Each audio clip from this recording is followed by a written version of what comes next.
حضرت مولانا مفتی مختار الدین شاہ صاحب دامت برکاتہم العالیہ، اللہ ان کا سایہ امت پر تادیر قائم و دائم رکھے، ان کی ایک کتاب ہے اسرار العروج۔ اسرار العروج، اسرار بیت کی باتوں کو کہتے ہیں، بیت کی باتیں ہیں۔ اسرار العروج، اس کتاب میں مفتی صاحب لکھتے ہیں ایک باب باندھ کر کہ مسلمانوں کے اوپر زوال یہ کب آتا ہے اور مسلمان زوال کی طرف کب جاتے ہیں۔ تو مفتی صاحب تو ہمارے آنکھوں کے نور، دل کے سرور اور سروں کے تاج ہے نا، اور انہوں نے بھی قرآن و حدیث سے بات کی ہے، تو ہم انہی اکابر کی باتیں لے کر آپ کو دے رہے ہیں۔ اب جس کی قسمت میں آئے تو اس پر عمل کرے، اور جس کی قسمت میں نہ آئے تو وہ اس پر عمل نہ کرے، ان کو پس پش ڈالے۔ عزیزان من، مفتی صاحب نے دامت برکاتہم العالیہ نے لکھا ہے مسلمانوں کے زوال کے اسباب میں کہ دیکھو ہم ایمان والے لوگ ہیں، اللہ نے ہمیں ایمان کے ساتھ ایمانی صفات بھی دیے ہیں، اس میں کوئی شک ہے؟ کیا اگر کوئی بندہ کلمہ پڑھ لے تو وہ صرف کلمہ پڑھنے سے جنت میں داخل ہو جائے گا؟ تمام جواب دے دے۔ صرف کلمہ پڑھ لینے سے وہ جنت میں داخل ہو جائے گا؟ نہیں ہوگا، جب تک وہ ایمان لانے کے بعد ایمانی صفات کو زندگی میں نہیں لائے گا تو اس وقت تک وہ جنت میں داخل نہیں ہو سکتا۔ آج عزیزان من، ایمان والوں نے تو ایمان لایا، ہم اور آپ سب مسلمان ایمان والے، مگر ایمان والے جو صفات ہے وہ ہم میں نہیں، وہ کفار میں۔ کافروں میں ایمان نہیں، ایمان والے صفات ہے، ہم میں ایمان ہے پر ایمان والے صفات نہیں۔ اس بات کو سمجھنے کی کوشش کریں۔ مفتی صاحب فرماتے ہیں، لکھتے ہیں، اور حقیقت یہی ہے، ہم مسلمانوں میں ایمان تو ہے پر ایمانی صفات نہیں، کفار میں ایمان نہیں ہے پر ایمانی صفات ضرور ہے۔ یہ حقیقت ہے یا نہیں؟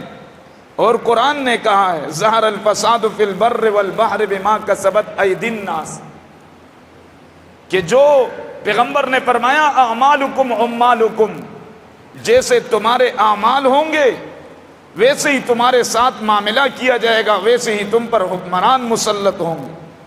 عزیزان من، سب سے پہلے میں ان ایمانی صفات کو اپنانے کی کوشش کروں، پھر دیکھ لیجئے اللہ حالات کو بدلتے یا نہیں بدلتے۔ حقیقت ہے یا نہیں؟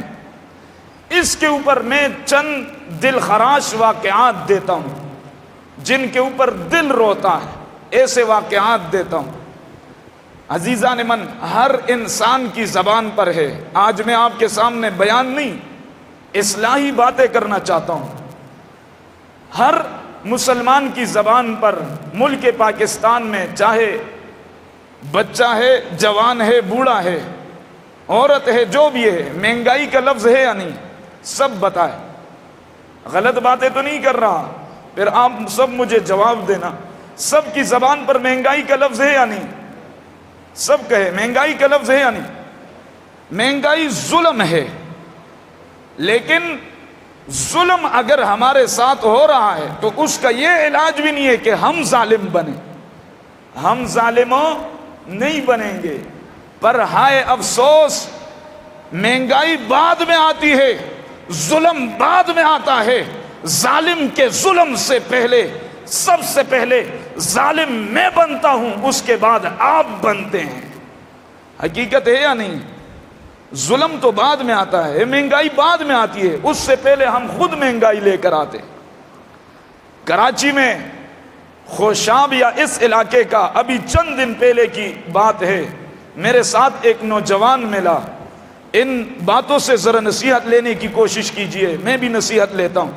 خوشاب کا ایک جوان تھا، مجھے ملا، کہا مولوی صاحب کیا درد دل سناؤں، رمضان المبارک میں تربوز کا ایک ٹرک کڑا ہے، اب اس ٹرک کو خریدنے والے دو بندے ہیں، ایک مسلمان ہے اور ایک ہندو ہے، ایک مسلمان اور ایک ہندو۔ اب جو بھی لوگ آ رہے ہیں وہ تو ظاہر بات ہے ٹرک سے خریداری نہیں کر سکتے، وہ تو یا مسلمان سے تربوز خریدیں گے یا ہندو سے خریدیں گے۔ اس نے کہا مولوی صاحب ہمارے آنکھوں دیکھا حال ہے، ہمارے علاقے کی بات ہے، مسلمان ریڈی پر کڑے ہو کر اسی مقام پر اسی جگہ پر اگر 150 کا بیچ رہا ہے تو ہندو ادھر 100 روپے کا بیچ رہا۔ آج ان میں ایمان نہیں پر ایمانی صفات ضرور ہے، اس میں کوئی شک نہیں۔